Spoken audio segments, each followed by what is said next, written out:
Yes. Yazi mshe ngiyakuthanda lokho ngoba ngiyafisa namhlanje ukuthi sikuhlukanise konke lokho, sohlukanisa ukuchama nokufika kuvuthondaba.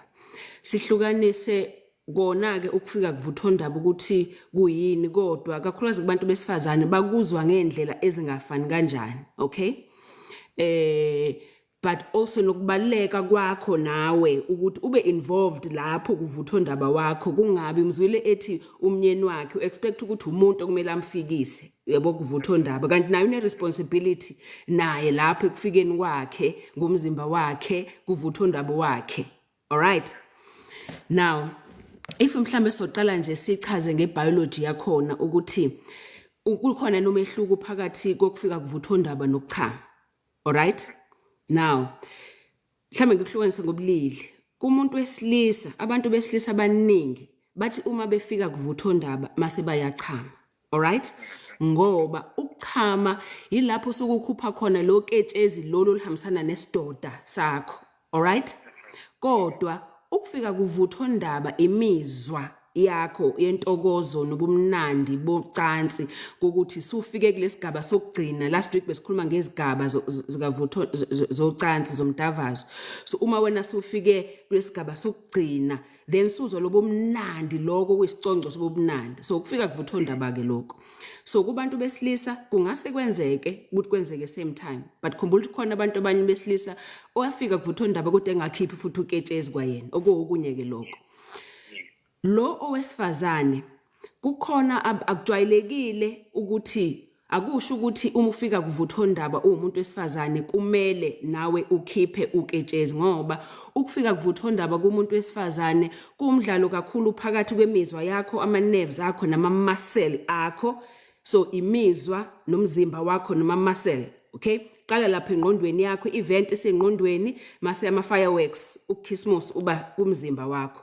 All right, now kwabesifazane nakhona kukhona abanye abathi uma sebefika kuvuthondaba kube khona uketshezi lokuchama abakhiphayo. All right, lokho kuchama kuyinhlobo ezimbili ngizokuhlukanisa. Khona lokuchama loku okusuka kuphuma kwigland yakho ezomuntu wesifazane efana negland yomuntu wesilisa le eyakha isidoda sakhe, ngoba khona abantu besifazane abasenaso leso gland encanyana yayo egcina naye mefika kuvuthondaba naye ikhipha uketshezi olunganaso kodwa yonisidoda nesperm njengomuntu wesilisa, okay?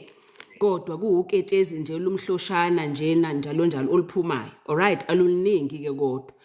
Mase kuba khona abanye sithi laba basikwethayo, ngoba lo sikwethayo suke lukhona nalo loketshezi kodwa sokhona nanomchamo phakathi nezinye izinto, okay? So kuba into eningi ke ephumayo lapho. So abantu abachamayo ke labo. All right, and ku-right kunormally, but akuwona wonke umuntu wesifazane okuzokwenzeka kuyena lokho ukuthi achame, nako futhi ukuthi akachami, kunormal, totally normal.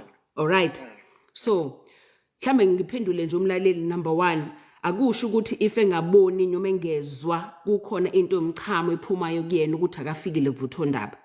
So yiko somfundisa ke namhlanje ukuthi yini ukufika kuvuthondaba. All right, now uvuthondaba whether wesifazane or wesilisa. All right, kusuke kuyesiphi isigaba, ilesigaba lapho sokuzwa khona ucongco sobumnandi kumdavazo. All right, lapho khona kumuntu wesifazane nje ngingathi kwi-wall seyinyama zakhe zangaphakathi, inyama zakhe zesibeletho, inyama zakhe zenkomo, inyama zakhe zesinya, zonke ziyadlala i-walls ngaphakathi zihambisane nobumnandi okukhulu okuhambisana nokushisa nemnizwa eminingi yenjabulo ayizwayo. All right, now ngikusho nje lokho khona uzothi hawe mangaze ngizwe mina leyo walls Dr. Mthembu. Okay, now abantu abafani uma sebefika kuvuthondaba. All right, khona omunye umuntu wesifazane othi if efika kuvuthondaba akuzwe lokushisa lokho ezokushisa deep okuphakathi kodwa okuhambisana nento engathi ishawudamba ukugida kwenhliziyo, izinhliziyo igida phakathi kwinkomo yakho. Okay, enye inhlobo futhi leyo yokufika kuvuthondaba. All right, omunye athi uma ifika kuvuthondaba ezwa ngathi khonto egijimayo umzimba wakho wonke ngathi gijima kunento egijima kugesi, omunye azavevezele. All right, unesimo sokubanjwa ugesi azavevezele lo muntu angathi okay sokukhona konke kushayayo. So azavevezele kodwa kulabo kakhulu abagcina bezwa lokho. Yazi khona abantu othi uma kade nixabene lokulala kokuqala uma kade nixabene kusuke kukulalana lokho okuhambisana kakhulu nemizwa. So nawe usuku release ama emotions amaningi ukuthi benixabene mhlambe lo muntu umbambe kwenzeka into ethize kodwa manje usumxolele. So kube nale mizwa eminingi ehambisana nokudavazana lokuqala kade nixabene. So kujwayeleke ukuthi after umuntu kade bexabene ezwe lenhlobo le. Yes, azwe lenhlobo yokuthi avevezela umzimba wonke ngoba usuke nomzimba uzama ngesikhathi evevezela umzimba urelease ama emotions. All right? Kube khona umuntu umuntu wesifazana okuzozithulelekela nje, okay? Afike kuvuthwa ndaba yebo kodwa ezwa ngathi hakunokuthula nje, ezwa ngathi khonto eyenzekile kodwa ngathi yenzeka kude. Okay? Na kusuke efikile lo muntu akufani kodwa kunalabo abanye kade ngibachaza. All right? Now yini umehluko ezokwenza ukuthi umuntu afile iorgasm ethulile noma iorgasm eshaya izikwebhisi njalo njalo. All right? Now konke lokho okwenzekalayo kuwena umuntu wesifazane akuyona irresponsibility number 1 yomuntu wesilisa, konke loyo okuningi kwako kukuwena. All right? Okokuqala kwako uyabona umuntu wesifazane ukufika kwakho kuvuthwa ndaba kuhambisana kakhulu nengqondo yakhe nemizwa yakhe, you know, imizwa yokuthi uma nawe uzizwe ephephile kanjani. All right? Ngoba for example if kuukuthi lo muntu umthukile umgangelile njalo njalo izokwehla imizwa yakhe ngeke azafike futhi ukuvuthwa ndaba ngaleyo ndlela ngoba akazizwe ephephile nawe akakuthembile. All right? Okusho ukuthi kunama hormones lawa okubonda okuthiwa oxytocin awenza ukuthi umuntu uzizwe uclose naye, ubondile naye, umthembile. Iyehla leyo hormone ngenxa yezigigaba esezenzekile. So umuntu wesifazane ife engakuthembile kahle ngeke azafike ngaleyo ndlela kuvuthwa ndaba. If kuukuthi umuntu wesifazane une stress nje thizeni whatever into emstressile ngeke azafike kuvuthwa ndaba ngaleyo ndlela. If unento emhlukumezile whether uwe or i-relationship adlula kuyona or indlela akhula ngayo wahlukumezeka konke lokho if kukhona lokho kuhlukumezeka okuhambisana nomdavazo nakhona futhi ngeke azafike lapha kwizikwebhisi zomdavazo khona lokho kuzofike khona umzimba wakhe ubuye ubambe ukuthi engafiki. Yes uzofika kumdavazo kodwa uthola lezi izinto lezi ziyamdisturb nje ziyamblocker somewhere. All right? Omunye mhlambe kune medication ayidlayo, okay, ama antidepressants imithi ethize esiblocker imizwa, okay, ngoba khumbula ukuthi ngithe umuntu wesifazane uvuthwa ndaba kakhulukazi imizwa ama nerves akhe ehambisana nama muscles lawa azoshaya iwalls ewodwa kumzimba wakhe. All right? So if kunoma yini ezowenza ukuthi imizwa yakhe ibe ndikindiki, okay, nako lokho futhi uzomenza futhi agcine engafikile kahle kuvuthwa ndaba. Kodwa ngoyami experience okukhulu kakhulu ukwenza abantu besifazane begcine bengafikile kuvuthwa ndaba if kuukuthi ayikho into emgulisayo ungazazi wena, okay, ungazazi wena nomzimba wakho nokuthi yini ekujabulisayo nokuthi uthintwa kuphi kanjani ukuze kube mnandi uwedwa. Abantu besifazane abaningi bazi ukufika kuvuthwa ndaba ngokuthintwa upartner wakhe.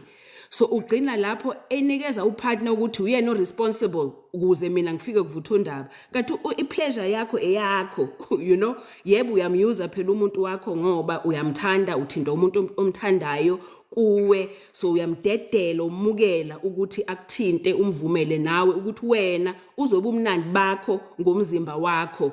So kubalekile ukuthi nabantu besifazane part of ukuthi umuntu azi ukuthi kufanele ajabule ngomzimba wakhe afike kuvuthwa ndaba akuwona umsebenzi womuntu wesilisa. Umuntu wesilisa is just part of wena ukuthi uconnect nawe uzenjoy nawe ngomzimba wakho kodwa zazi wena awukuzeducate nje ngomzimba wakho uke uzifune uexplore wena umzimba wakho ukuthi ama waves amahamba kanjani, ilaphi lokukuhle khona, ilaphi lokumnandi khona without umuntu wesilisa, so that kukodwa lokho kuzokusiza ukuthi uconnect nawe msalofu, so that even if umuntu uyenza something wena uzovala amehlo akho nje usungena ngaphakathi wena usuzizwa wena nobumnandi bakho.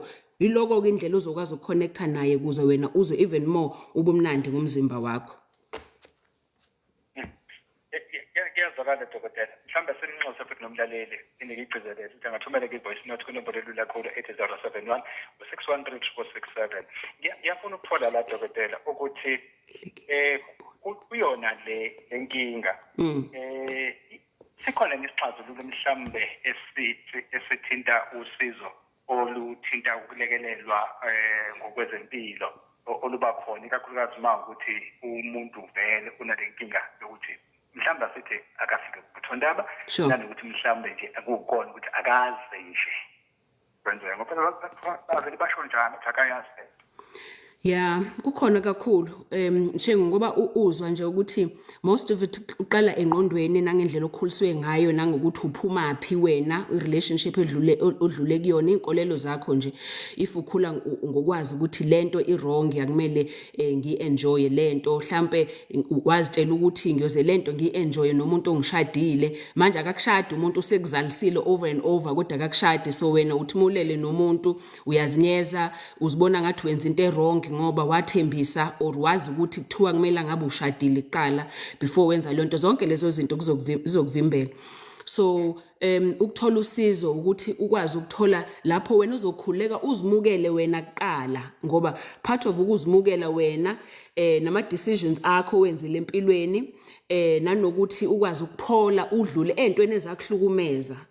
Ngoba again kuningi abantu besifazane uthola uyagcinezeleka kulobudlelwane kanti into ethiza adlula kuyona emgcinezelayo manje akubona nabo lobudlelwane lokho akubona kodwa kunento ethizi adlula kuyona. Uyamuzwa nje usisi wade efonini uyapretenda manje uyabona kwakona lokho ku-wrong ngoba useqamba amanga even nangomdavazo ke manje uqamba amanga kodwa nokupartner wakhe so akafili yena kodwa uyapretenda angabe uyafila. So once wakwazi ukulithola lo sizo uyastop ukupretenda and you start feeling, all right? So empeleni ngibuza lokho nje enye izinto engenzeka ukuthi ngizizwa ngathi nginokugudlanyana ngiguli kodwa but i-weekend this whole week bengisesibhedlela and yabo ama-therapies ekade siwenza i-counselling izolo kuze kwashaya u9 ebusuku yenza i-counselling and part of izinto kubantu besifazane kakhulu ade ngizithole eziyinkinga abantu abazithandi benza izinto for abantu whether opartner bakhe or umsebenzi or umndeni umuntu azikhohlwe yena agcine sephoxeka angaphoxwa umuntu uphoxwa ukuthi uyena kade expectile ukuthi kumele ungenzele ukuthi ngoba ngikwenzela ukuthi so kubalekile ukuthi awukuzithande wena ukuzazi wena futhi ukuthi yini into ebalekile kuwena ngoba ukuzithanda akubona ukuthi uyazitshela irresponsibility yakho kuqala kuze ukwazi nokumthanda umunye umuntu uzazi wena and uzithande wena. So esibhedlela sami it's one of the things esidila nazo lezi nje kakhulu zabantu besifazane abangakwazi nokufila nje ama emotions ukuthi umuntu akwazi ukconnecta naye nezinto ezamlimaza azixolele lezo zinto kuze adlulele kupartner wakhe eseclean engasenama grudge engasaphethe lutho olumsindayo eseza nothando nje kuphela hayi nenhlungu. Iyazwakala dokotela futhi imayibe namandla kodwa ke dokotela njengoba sikhuluma naye lo wesifazane kodwa ke futhi uthe enkulumeni yakho wasuveza ukuthi ayinabesilisa abakhona abafika kuvuthondaba kodwa afike kuvuthondaba bese ngachithi. Yes awuyicacise le dokotela ngoba zobathusa abanye lapho izothusa ukuthi no lalela phela khumbula ukuthi ukuchitha kumuntu wesilisa kuzosuka kuphi kusuka ngokuthi kumazambane akhe lokho kunoshobshob okubhukudayo kusuka khona kumazambane akhe kuhambe kuye kwisidoda sakhe iprostate lapha okuyiyona ezomenza ukuthi achithe. So if umuntu wesilisa angachithi number 1 iproblem engabe iyenzeka lapho mhlawumbe kuyona iprostate lokuyona ekhipha uketshezi lolu alikhiphayo uma esefika kuvuthondaba namanye kama glands aseduze kwakhona if kuukuthi lo muntu ke wanaba nama infections wangawa treater loma infections kwagcina sokublockeka kunento eblockekile ngeke futhi isidoda siphume kunaloko sokwenza lento engithi silahlekelwa iGPS kunokuthi siphume ngomphambili siyahamba isidoda sikhuphuke siyohlala esinyeni sakho silinde uma sokuphuma nomchamo siyokotela kumchamo ukuthi ngesikhathi sochama wena sesiyaqala ke manje sesiyaphuma naso isidoda sakho kanti sihambisa endaweni wrong. Okay, but also kwabanye abantu besilisa uthola ukuthi benze ama operation, all right, if kuwe wenza i-operation kuyona i-prostate yakho, nako futhi lokho kuzoyenza inkinga yokuthi ugcine wena ungasafikile kuvuthondaba. Nezinto-ke ezibulala imizwa, ngoba khumbula ukuthi ukufika kwakho kuvuthondaba same as umuntu wesifazane khambisana nawo futhi imizwa yama-nerves, ukuthi ama-nerves ahamba asitshela induku nesinya sakho ne-pelvic yakho ukuthi hey manje bamba yeka. If kukuthi lo muzwa ufikanga mhlawumbe unoshukela kuthathela kude or uke wanenkinga kwiqolo lakho wenziwa i-operation njalo konke lokho futhi kuzokwenza futhi nawe umuntu wesilisa ugcina ungafikile kuvuthondaba, uhambe kuze kube ndikindiki uzobona ayi ngiyayeka manje awufikile kuvuthondaba. Kodwa kukhona okunye sik-ignorayo kubantu besilisa ngoba sigcina sesizitshela ukuthi kubantu besilisa yikona inkinga yemthambo, inkinga ama-nerves, okuyiyona iqiniso vele, or ama-hormones akho njalo ezokwenza ungafiki kuvuthondaba. Kunabantu besilisa abaningi abahlukunyeziwe ngocansi, but because akuyona into esiyikhulumayo leyo yokuthi umuntu wesilisa naye uyakwazi ukuthi ahlukunyezwe ngocansi, bagcina besaba ukukhuluma ngaloko ngoba omunye umuntu uzothi hawu bakuhlungeze kanjani wena ngocansi ngoba induku yakho yavuka kanjani. Kanti ukuvuka kwenduku into physical yonto, ayikho emotional. Umuntu angayithinta induku ayithinte ngendlela, even if awufuni izovuka induku, okay? But iningi labo abantu besilisa bahlukunyezwa basayingane bengazi nokwazi. Abanye bahlukunyezwa abanye abantu besilisa, all right, but because kune stigma yokulalwa ngomuntu wesilisa agcine sesaba nokusho ukuthi ngathi ngiyingane ngalalwa omunye umfana omdala njalo agcine seyibeka kuyena lento. Labo bantu nabo baba nenkinga egcineni okufika kuvuthondaba, uzolala agcine kodwa angazange azafike kuvuthondaba ngenxa ukuthi akafuni ukubungaza lento yena eyamhlukumeza, ngoba ubona ukufika kuvuthondaba njengokubungaza nokujabulela isimo, but manje lento into eyamhlukumeza yena. So akafuni yena ngenqondo yakhe, usakuthanda wena ufuna ukulala nawe, kodwa inqondo yakhe izama ukumvikela ngokuthi hayi ngangahlukunyezwa mina ngalendlela, so angifuni ukuthi lento ngiyijabulele, then agcine ngasafikileke nakhona kuvuthondaba, okay? But of course again ne-medication mningi ama-medication engqondo, utshwala, ziningi izinto ezingase zikubanga, ama-painkillers, ama-opioids kakhulu, ama-painkillers azokwenza ukuthi nakhona ube ndikindiki ugcina ungasafikile kuvuthondaba.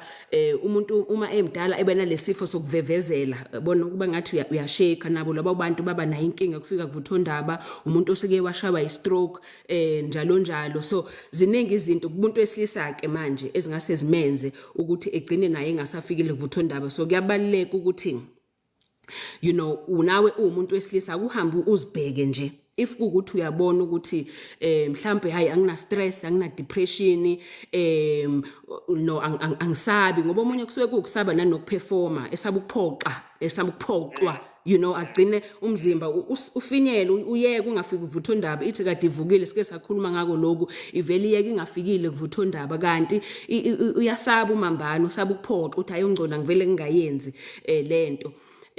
Kodwa mhlambe ngiyafisa sike sikhulume le topic ngoba ngifuna ukuyisheshisa le yokuthi kube nomuntu othimulele naye ungezwa or ingavuka induku or ungafiki kuvuthondaba, kodwa komunye umuntu kube right, uyabo? So nako lokho ukuthi i-relationship yenu khona ungaxhumani okuthize, lokho ungaxhumani uma ngithi ungaxhumana ngisho nje kuphela ngokukhuluma, but nokungaxhumani ngemizwa nezinto endlule kuzona nangazixoxa kahle njalo konke lokho kuwena umuntu wesilisa uthola ukuthi iyakuhlukumeza. So ugcina, ngoba khumbula ukuthi mufika kuvuthondaba awangishongo lento, mufika kuvuthondaba kunama-hormones awu-3 abalulekile aphumayo. Khona kuthiwa i-dopamine le kwenza uzizwa ngathi uyazuza, uyajabula yinhle lento oyenzile futhi wenele. Mase kuba khona le kuthiwa i-oxytocin yenza ukuthi ubonde, uthembe umuntu.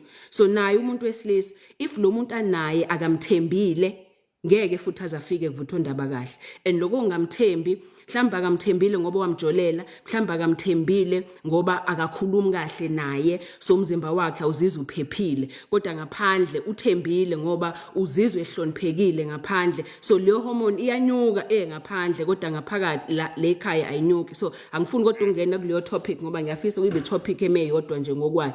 So since ngibuzile nje bese ngisathi impela nami dokotela leyo ayangiyiqele bambe be ingxoxo nje mele Sure. ikhona ke into evamise ukuthi yenzeke dokotela lokuthi kusesekwenze njani kakhulukazi uma umuntu ethi uchitha kuphela uma kuukuthi ube yidlalisa umdlalo wakhe yedwa kodwa ke uma ngabe senomuntu bese kungenzeki kodwa ke dokotela kulombuzo ngicela siqonde shoni ngapha masibuya bese uyangiphendula lo mbuzo Sure. kuma voice note.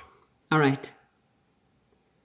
Uma ucabanga ukuthi angeke ube nayo imali yommeli cabangisa kahle i-client legal Mina iyeze ngoba nginenkinga uthola yokuthi abameli umuntu abavumi yena leli phakathi khipha imali abameli ezweni lonke jikelele abalindile ukumela enkantolo uma kufika lapho SMS-ela ukhozi ku-44789 sizokushayela SMS Kanjani manje no? general umshwalense Umuntu wendawo uma ekhipha imali mengayikhiphi imali nosinyo uma eyikhipha ezihleliwe imigomo nemibandela.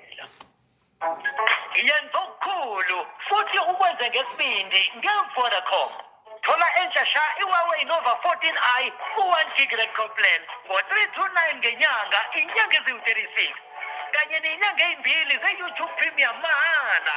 Nakho kunye thatha le deal sitigabeze nge-Huawei Band 10 ebiza u-1539 mahhala kuma-Huawei app itholakala solo na-online kunemigomo nemibandela. Better together. Yes. We Asanda. Sakazola lelo khonze olumaphiko nolahamba phambili. Selemo sankosinanthi ngoba mshayeli ngibonga bese kunikeza ke uhlelo. Izasela kwini kuyona ke ukhonze olumaphiko uhlelweni okusokubuhle. Lahleli nake udokotela umthembu. Cha dokotela umbuzo ke ube ngangawe. Lo uthi kwenzeke njani noma kwenzeka njani uma bayidlala ezenza Yeah. afike ukuthonda kodwa uma esenelokuzana esenomuntu bese Yeah, angazi mhlawumbe ukuthi ngizophendula kancane kodwa bengifisa ukuthi sufake ube nale topic leya yomuntu ukuthi akafiki kuvuthondaba la kodwa uyafika ngaphandle kodwa lokho nako kusuke kuumuntu osuke uma eyedwa yes kuzokwenziwa ukujwayela ukuthi sujwayele ukuthi umzimba wakho sujwayele ukuthi ufika kuvuthondaba wena ngokuthi udlalise wedwa, all right? Kusuke kuumuntu ozizwa uma eyedwa ephephile ngoba wena akasakuthembile, all right? Then lo muntu ugcina esethi uma eyedwa afike kuvuthondaba even if ezolala nawe alale nawe kodwa abuye afuna ukuthi ezoziqedelela wena uwedwa naye. Now while ungibuza lokho ngiyafisa ukuthi umlaleli ngimtshele nje umehluko phakathi kwavuthondaba womuntu wesilisa nowesifazane, all right? Khumbula ukuthi uvuthondaba kumuntu wesilisa uthatha isikhathi esincane kabi compared to wesifazane. Umuntu wesilisa engafika kuvuthondaba nje even 10 seconds or even less 3 seconds afike not ukuthi isikhathi sokuthi afike kuvuthondaba but ukuthi uvuthondaba wakhe ulast isikhathi esingakanani so ukuthi uzothi kanye noma uzothi okay kanti lo wesifazane uyamthatha u10 20 even nangaphezulu ama-second efika nje kuvuthondaba. That is why uzokuza umuntu wesifazane ethi yabona useyafika kuvuthondaba yabona so it can take isikhathi eside futhi ukufika kuvuthondaba kumuntu wesifazane akuvele kube ishoti ngoba kumuntu wesilisa omunye kuba ishoti even if ukuthi uyadubula ngoba ngathi kuyishoti lokudubula, all right, even if edubula kaningi but kuyishoti kanti lo wesifazane yes lo wesifazane kuza ngathi kuyenyuka kwehle yabona kwenyuke kwehle. That is why ekwazi nokuthi afike kuvuthondaba buyaphinde kanti lo wesilisa uma ishoti selifikile walidedela ngempela so kumele manje aphumule emva kwaloko adedela umzimba ukuthi uqale phansi futhi ekwazi ukuthi avukelwe kakhulu futhi yabo. Lo wesifazane utuphethe i-automatic eshintshayo inoshintshayo ulokisho sizofika ama-voice note kodwa ke futhi enye into dokotela mhlambe awusinikeze ama-benefit dokotela ukufika kuvuthondaba yayo okanye ama-benefit sizozana. Ya akhona kakhulu inzuzo kumuntu ukuthi ufike kuvuthondaba, okay? Khumbula ukuthi ngesikhathi ufika lapha kuvuthondaba lama chemicals engikhuluma ngawo nje ewodwa azobooster imood yakho yokujabula. So that is why umuntu ezizwe emnandi uma efike kuvuthondaba. Ngeke ngizwe abanye obaba bethi hey yebo umama lo uma kuukuthi ngimbeke kahle nje endaweni ngakusasa ngemuze ehleka ejabule ecula yedwa. You know, you know, it's not necessarily because umshaye kahle, ingoba ufike kahle kuvuthondaba. Ekufikeni kwakhe wa-release lama hormones azomenza ukuthi kube nenjabulo, kube nokwenela, kube nokudela, you know, kube nokubonda nawe, kwehle iqhala. So yabona, so lokho kukodwa uyabona kumdavazo uyakwenza lokho imizwa yomuntu ukuthi ezizwe enalokuba light nje nokujabula kanti ngenxa yama hormones ekhishwa yona umdavazo. But also umdavazo uyakwenza ukuthi inhlungu uyaziqeda if ukuthi unenhlungu thizeni. Ngiyazi abantu abaningi ukuthi ngeke angifuni baby ngiphethwe ikhanda onyoma omunye do baby ngiphethwe ikhanda namhlanje. Yazi ukuthi ukufika kuvuthondaba, okay? Ngesikhathi ufika kuvuthondaba kuzokusiza ukuqeda ikhanda kubantu abanenkinga yekhanda, okay? Ngoba kunale chemical ekuthiwa ama-endorphins, ama-feel good hormones aphumayo ngalesi sikhathi azoliqeda ikhanda if kuwukuthi unenkinga yekhanda. Ukufika kuvuthondaba kuyasiza ukuboost immune system yakho, alright? Okusho ukuthi abantu, in fact i-research le eyenzekile ndiyiqiniso ukuthi abantu abazwanayo ababa nomdavazo owenelisayo, okay? I-research ibonise ukuthi labo bantu labo baphila isikhathi eside, okay? And of course baba more healthy impilo yabo. So uyabona kukodwa lokho ngakusiza ukuthi uphile isikhathi eside even more ngokuthi wena ufike kumdavazo futhi alright wenela, not umdavazo ufike kuvuthondaba, alright? Ngoba one of the things khumbula ukuthi ngesikhathi ufika kuvuthondaba inhliziyo yakho ngesikhathi ishaya udambaye, normally inhliziyo yakho sithi kumele ishaye u70 to 80 beats, yabo ama beats ngeminute, okay? Kodwa ngesikhathi ufika kuvuthondaba iya ko 140 150 inhliziyo yakho. So uyabona ukuthi uyayijimisa nje inhliziyo ukujima nje kodwa ukufika kuvuthondaba. And kukodwa lokho kusho ukuthi ngesikhathi inhliziyo yakho ishawuda mbayi kakhulu isithatha ioxygen yaningi ngoba yiko ukuphefumulela phezulu uphefumulela kakhulu. So udonsa ioxygen nokuyinto enhle futhi nakumzimba wakho futhi ezopholisa izitho zakho ngaphakathi njalo njalo. So kumuntu owenza umdavazo njalo efike kahle kuvuthondaba ajabule, in fact labo bantu in the long run igcina seyehla iBP. Okay, ngokuthi yena wenza umdavazo enele afike kuvuthondaba ngoba sikhuluma ngovuthondaba namhlanje. Khumbula futhi ukufika kahle kuvuthondaba kuzokwenzani? Kuzokwenza ufuna ukulala, ulale tha uze ukuthi nje urestile umzimba wakho.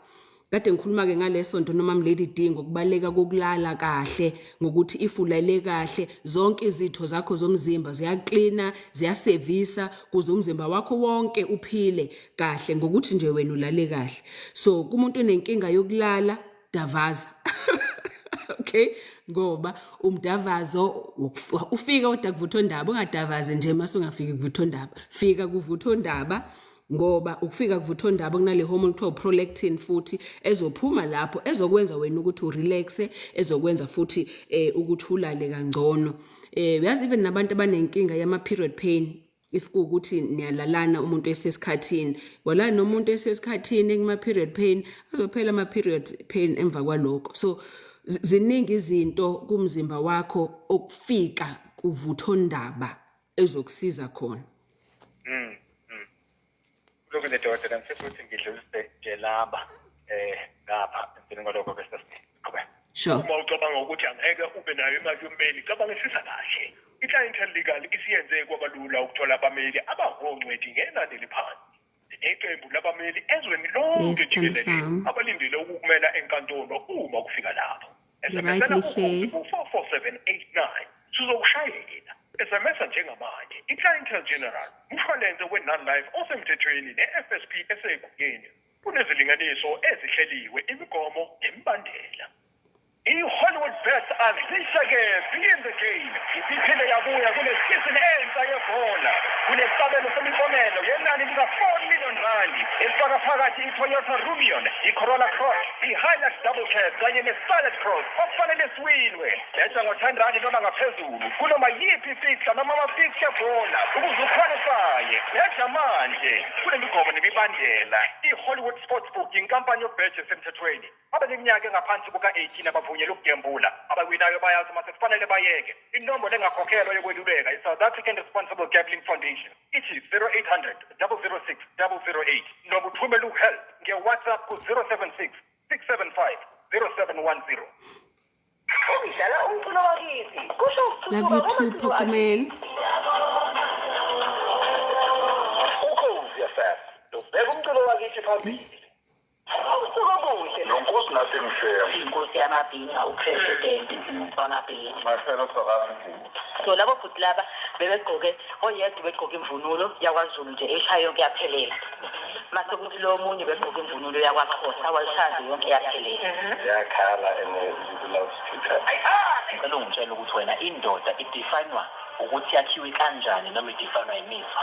Indoda kulesi sikhathi samanje ngithi uyabona nje ungibuza indoda ngayijustify ngesikhathi samanje. No siyakwazi phela asithi umuntu uyambuza umbuzo bese uyamyeka ephendula ungamguide ukuthi aphendule kanjani. Okay, Sikhipeni ligama lendoda ngoba line definition ihambisana nestage there. okay. Yes.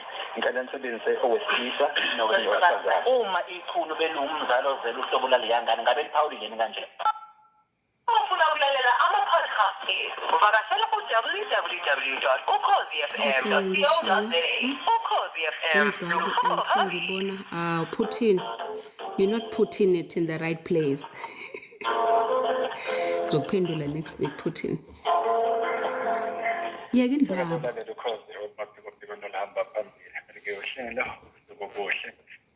Dokotela Yes. kulemizuzu emihlanu sizama ukuphatha la story khona namatholayo Okay.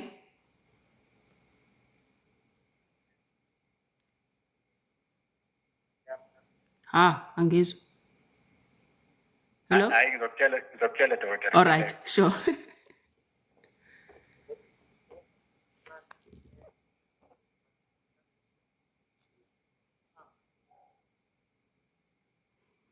Uthini?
Dokotela. Mhm. Sithathile mibili. Okay. Mibili oqala ukulaleli ukhala ngendaba ukuthi induku yakhe ithi phelelwa ngamandla ayisakubuka impela futhi njengoba iphelelwa ngamandla isize ibe iyancipha. Okay. Isiza dokotela ngempela khona into angakwazi ukuyilekela ukuthi ngilekele ukuthi ayivuke. Ela iyakuncipha impela nje iyaphelelwa ngamandla ke manje iyayincipha isibencane. Lokho kuqala kubuza. Okay. Okwesibili dokotela ukhana ngendaba ukuthi amazambane akhe awalingane. Ubona ungalingani kwawo amazambane akhe. Usebheka ukuthi ke angeke yini kube lento engasibe ingozi mhlambe kusasa ekutheni agcine ngakwazi ukubathola abantwana. Ayigcine ke lapha inkulumo yakhe. Ukusidule ke dokotela ukhuluma ngendaba yokuhlukumezeka ukuthi ezinye zezinto ezingase ziphazamise owesilisa kungenza mhlambe naye washo ukwenza ukuthi akaza khuluma. Wow. Uthi ke cha wahlukumezeka nayo sekukhumbula manje lokuhlukumezeka kwenza kwakukhona ubaba owayevamise ukuthi owafika wazohlala kubo lapha ya belala naye lo baba ke wayethi ke akamthinta isitho sakhe lesibanga ndukuphela ethi ucela mnwaye kodwa mase ecabanga kahle manje ngoba onazi ukuthi wayemdlalisa ke yona leso sitho sakhe azafike uvuthondaba mayicabanga manje lento uyabona wahlukumezeka futhi ubenako ukuthi uyothi bese kuleke ambuze lo baba ukuthi akuthakaza. Wow. Yeah, yazi ya deep lento ayishile ekugcineni. Bengafisa kodwa ukuthi ngimsize privately, okay? Into yakhe so ngizoshiya inamba zami egcineni la afone ngoba into leyo as much as ukumbuza ubaba loyo uyabona ukuthi ubaba akazomnikeza lento ayidingayo yena ngoba manje sesivule isilonda thina kuyena and ngiyasazi lesilonda sizokwenza izinto eziningi ezingase zibe ezidinga ukuthi ziguide ziluswe kahle lemizwa yakhe so ngingathanda nje ukuthi ngoba ngimzwanga ngilazi igama lakhe mhlambe ningitholele inamba yakhe khona ngizokwazi ukuthi ngimsize kahle through lento avuleleke kuyona ayizwile manje. All right, so but ngoba sesikuyena siqale ngaye ngokuthi ethi amazambane akhe alingane. Look, normally vele nje amazambane omuntu wesilisa alingane. All right, position yawo awafani khona elehlile elinye linyukile usually lelaka right, okay, lihlala higher liphezulu kunaleli laka left. One of the things nature ekwenzele logo is because so that muhamba umuntu wesilisa lokho engaloku ekhuhlana amazambane ngoba khumbula ukuthi amazambane akufuna ukushisa. All right, so lokho ukuthi elinye lihlalele phezulu elinye lihlalele ngenzansi ikona futhi nako lokho ukuthi zingathelelani ngokushisa so into right leyo kuze amazambane akho ahlale ecool sonke isikhathi kodwa kungenzeka kubona ngathi elinye ligcwele amanzi akuyona ke into right ke lelo. Okay, uma sokuthi sokunamanzi akheleke ngaphakathi mhlambe lo muntu ke waba ne-infection noma uke walimala kodwa uthola ukuthi kunamanzi ize ngebhlungu lonto kuthiwa i-hydrocele so hamba ubona udokotela ngalokho. But if uyazi ukuthi kunento enkulu ngathi ibhola kodwa ebhlungu ngaphakathi ungathola ukuthi leyo i-vein umthambo loyo oblockile noma ovuvukele. Okay, nakhona ujwayele futhi wenzeke ngaka left futhi loyo if ukuthi uyenzeka uthola ukuthi kuyashisa kuyaqaqamba futhi nalo lelo zambane ligcina selakha ukuthi isidoda sakho nequality yesidoda sakho sehle ngesikhathi nesidoda sakho nomzimba wakho ungasasakhi isidoda kahle ilapho sokuqala khona ke futhi nenduku siyenze njani ke isiyashrinka manje njobe ekhala ngokuthi induku yakhe iyashrinka. Okay, or imthambo nemsipha yawo vela amazambane ivele ya twister on each other nako futhi lokho kungakwenza. Okay, but also enye into elula nje akahamba check ama hormones akhe ukwazi ihormone yakhe esilisa ngoba kwabanye abantu besilisa if ihormone leyo yesilisa i-testosterone yehlile kuyakwenza futhi lokho ukuthi izambane ulibona ngathi liyashrinka liyabaleka. Yebo again umuntu ke mhlambe othisha uthola ukuthi uka exposed einganeni ezinozagige nezifo ezithize ezikoleni lezo zifo lezo eziseinganeni wena wasondela uthisha nengane naleso sinkinga uba nenkinga nawe futhi ukuthi amazambane akho ayashrinka kanti wangena uzagige kanti ingane kade inozagige esikoleni uyabo. So kuningi ngase kubange lokho so sengiyagrasha nje ngoba sengibona isikhathi. All right, mhlamba ngimphendule nalokuqala bengitheni uyena lokuqala obekhulume ngokushrinka Lokuqala ukhale ngendaba ukuthi iya iphelelwa ngamandla emveni kwalokho ayisavuke ndisi ngathi yakancane. Oh na uyena ukushrinka empeleni ne. So yeah logo kuhambisana even ne lifestyle yakho by the way ingakwenza logo uyabhema utshwala ukhuluphala kakhulu awu exercise ubuka kakhulu iphone awulali kahle awudli kahle ukudla okright zonke lezo zinto zingawenza umzimba wakho ukuthi ugcina sukhathala nenduku ingafuni. Kodwa again njengoba ngisho kubantu besilisa sijaha siye emzimbeni wakhe kuba ngathi umzimba oyinkinga, kanti uthola ukuthi inkinga ihambisana nemizwa yakhe, une stress, unexhala, une guilt, unenkinga kwi relationship akakwazi ukukhuluma ngayo, uzothiwa uyindoda uhlulwa umuzi wakhe, you know. So zonke lezo zinto lezo ezinye izinto kakhulu ezibagcinezelayo abantu besilisa. Uthola induku ukuthi ayinankinga, mina ngazi bangakho abantu ethi sefikele kumina ngithi hey lalela induku yakho wena ayinankinga iyaphila, but nansi inkinga yakho, you know.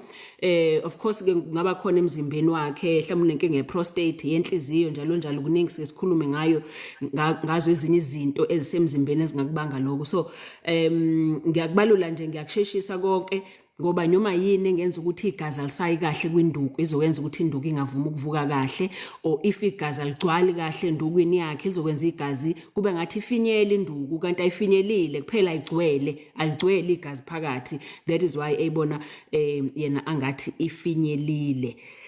So I think siqedile. Impela kunjalo dokotela. Yes. Impela kunjalo. Kusho ukuthi asilindele ukuhlabashosisi lokho ke esiqhamuka sesimele.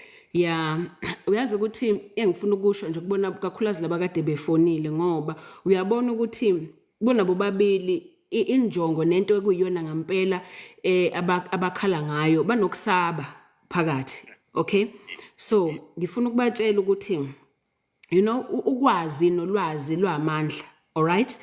And naye lo othe mayibona manje ukuthi wahlukunyezwa, ulwazi aluba amandla kuyena lokuthi ekwazi ukuphuma nokuthi ekwazi ukuthi aphole, ngoba mhlambe kunezinto eziningi kade yena engazazi ukuthi ziyamgcinezela kanti ingqondo iyazi ukuthi kwenzeka kuphela yena akakhumbuli ngoba mhlambe kwamhlukumeza ngendlela yokuthi wakuvala wangafuna ukukukhumbula, all right. Kodwa ulwazi lolu lwamandla kuyena, nawe emlaleli usekhaya lonke lolwazi sikunikeza lona lwamandla lisebenzise ngendlela eright, okay, because amadoda nendoda iyazivikela kwayona impilo yayo, hayi kodwa ukuthi icashe ngezinto ezimthusayo, zivikele kodwa impilo yakho kubaleke kakhulu. So that is why thina eMedilution Wellness Retreat Mshengu into enkulu kakhulu leyo ukuthi umuntu simsize ukuthi empowerishe ngaye ubudoda bakhe umuntu wesifazane ukuthi uzithande wena, uphume entweni eyakugcinezela, uthole wena afresh ngempilo yakho, ukwazi ukuphila lempilo oyifisayo nempilo wawukade udalelwe ukuthi uyiphile, ulahle. Ngayishiya inamba yami. Inamba yami yasesibhedlela if ukuthi udinga usizo nje uyazibona i-stress lesesigcinezela, uperform embedeni, unenkinga yobudlelwane, kanti ubangwe i-stress. Nansi inamba yami yasesibhedlela 072 994 75 47, ngizoyiphinda futhi 072 994 7547. Send i-SMS nje noma WhatsApp khona uzisho ukuthi ubani ucela ukufonelwa, then bazokufonela bathatha ama details akho. Khumbula ukuthi medical aid izokukhokhela yonke into if medical aid. Kule sonto elizayo from next week sobe sithatha kakhulu futhi nabantu abamaphoyisa ngoba amaphoyisa adlula entweni eziningi, kodwa acashe ngokuthi ngiphoyisa mina kanti iphoyisa likwazi ukuziphilisa, you know, nento elisuke edlule kuyona. Kade sinothisha nje kule sonto lonke bokuhle kakhulu ngoba nabo abantu abahlukumezeke kakhulu ezikoleni nemisebenzi yabo. So ngiyababulisa nabo ngoba ngikhe esibhedlela manje if ukuthi balalele lebe khona zonke izithandwa zami. Kodwa nawe mhlawumbe usekhaya noma uyamazi umuntu ombonayo ukuthi astrugglisha ngempilo, mhlawumbe umuntu wakho, partner wakho, uyambona kunendlela akhula ngayo siyayingane emgcinezelayo, mbukhele eze kuze sikwazi ukuthi simsize yena kuze size ubudlelwane benu. Nibe nobusuku obuhle izithandwa zami. Kulungile nawe tulama njalo la. Ubala lolo. Bye bye.